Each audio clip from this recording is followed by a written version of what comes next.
আসসালামু আলাইকুম। প্রথমে আপনাদের কাছে আমার সালাম রইল, আসসালামু আলাইকুম।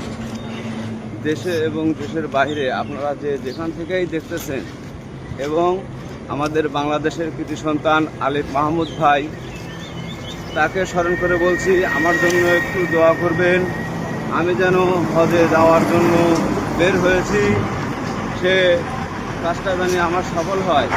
আর আপনাকে রিকোয়েস্ট করছি, আপনি আমাদের বাংলাদেশ সরকারের কাছে একটু আবেদন করবেন, আমাকে যেন সহযোগিতা করে। এছাড়া আর আমি দ্বিতীয় কিছু চাই না।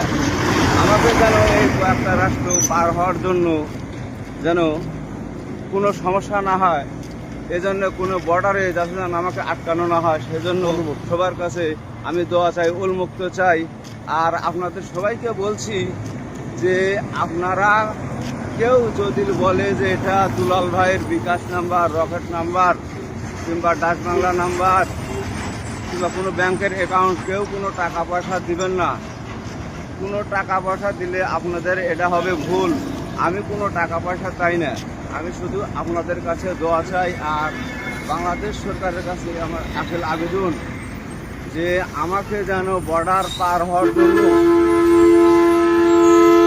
ভিসা যেন দেয়, কয়েকটি বর্ডার পার হওয়ার জন্য যেন আমাকে ভিসা দেয় বাংলাদেশ সরকার। এই জন্যই আমার আবেদন। আর এই কথা বলে আমার বক্তব্য শেষ করছি। আসসালামু আলাইকুম। আমার জন্য সবাই দোয়া করবেন, আমি সবার জন্য দোয়া করি।